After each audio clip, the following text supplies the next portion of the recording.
dimanapun berada, semoga hari ini teman-teman semuanya berada dalam keadaan sehat walafiat. Amin ya rabbal alamin. Hari ini kita akan mengunjungi bekas kamp pengungsian Vietnam yang terdapat di Pulau Galang, Batam. Tempat ini menyimpan banyak cerita dan kisah, baik tentang cerita mistis maupun kisah tragis yang dialami oleh para pengungsi Vietnam tersebut. Oke teman-teman, di awal masuk kita sudah disambut dengan satu buah gerbang dan kita akan dikenakan tarif 10.000 per orang dan 20.000 untuk mobil. Dan sepanjang jalan kita akan menemui begitu banyak kuburan-kuburan, baik itu kuburan orang dewasa dan anak kecil. Dan yang kita lihat ini adalah rumah sakit pada masa itu ya teman-teman ya, yang dibangun oleh pemerintah Indonesia dengan PBB. Dan di sepanjang jalan kita juga akan disambut oleh ratusan monyet teman-teman, seolah dia akan meminta makanan sama kita, cuman kita takut untuk beri makan karena takutnya dilarang atau apa ya kan, jadi kita cuman memvideokan aja. Oke teman-teman, kita masuk kepada kisah dari pengungsi ini, yaitu pada tahun 1979 di Vietnam terjadi peperangan saudara, yang mana pada waktu itu ratusan ribu warga Vietnam mengungsi dengan perahu. Mereka menaiki perahu berbulan-bulan dan tidak sedikit yang meninggal karena tenggelam dan dihantam badai, dan kelaparan juga karena kekurangan makanan. Bahkan meninggal karena menderita penyakit juga banyak. Pada saat itu, sebagian dari warga Vietnam Selatan itu berhasil mencapai Indonesia, tepatnya Pulau Galang dan Tanjung Pinang. Dari sinilah kisah kamp Pulau Galang dimulai. Sekitar 250.000 pengungsi ditempatkan di Pulau Galang ini. Di awal mereka datang tidak serta-merta bisa hidup nyaman dan tentram, yang mana pada masa itu mereka hidup seperti di neraka teman-teman. Kriminalitas antar pengungsi sangat banyak terjadi teman-teman, seperti pemerkosaan, pembunuhan, bahkan pencurian. Jeritan dan tangisan sudah jadi teman sehari-hari bagi mereka, yang mana mereka kehilangan orang yang mereka sayang, baik itu karena dibunuh ataupun karena menderita sakit, karena berbulan-bulan di kapal yang terombang-ambing di lautan luas. Oke teman-teman, kita sudah sampai di satu buah monumen atau patung, yang mana patung ini didirikan oleh para pengungsi untuk mengenang salah satu gadis yang bernama Tin Han Loy yang meninggal karena gantung diri akibat malu dan trauma yang dialaminya karena korban dari perkosaan oleh para pengungsi tersebut.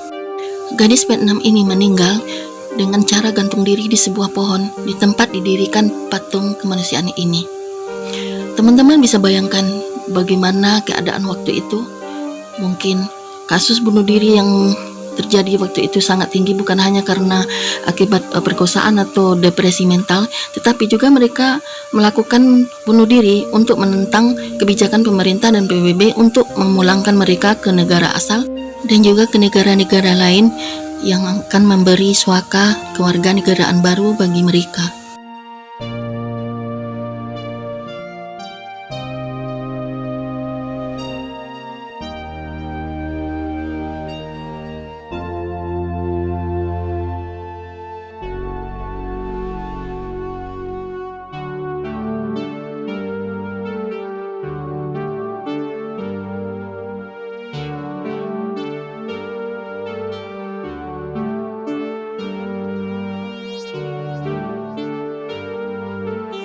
Oke teman-teman, kita akan lanjut lagi.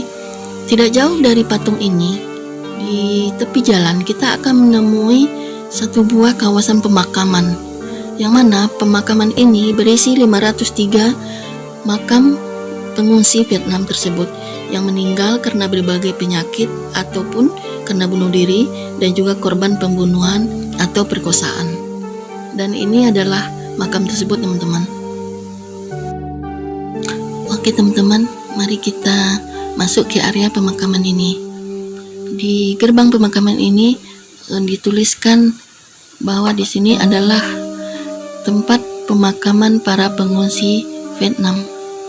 Dan itu ada tulisan bahasa Vietnam ya teman-teman ya. Dan itu mengenang pemakaman pengungsi Vietnam Galang. Itu tulisan yang di atas itu ya teman-teman ya. Dan kita lihat ke atas itu semua adalah makam dari para pengungsi Vietnam tersebut, teman-teman. Sekitar 503 jumlah dari makam yang ada di area pemakaman ini. Dan saya masuk ke sini agak-agak merinding gimana gitu, teman-teman. Karena ini adalah sore. Sudah sore ya waktunya. Walaupun saya kesini nggak sendiri, ditemani sama suami saya juga.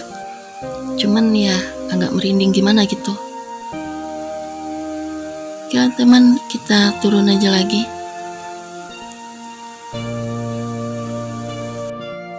Oke teman-teman, jangan lupa nonton video selanjutnya, karena di video selanjutnya kita akan melihat perahu yang mereka gunakan untuk menuju ke Pulau Batam ini, dan juga peninggalan-peninggalan dari mereka seperti alat untuk bercocok tanam dan juga alat-alat dapur mereka, dan bagaimana mereka bisa sampai ke Pulau Galang ini. Oke teman-teman, jangan lupa subscribe, like, comment, and share.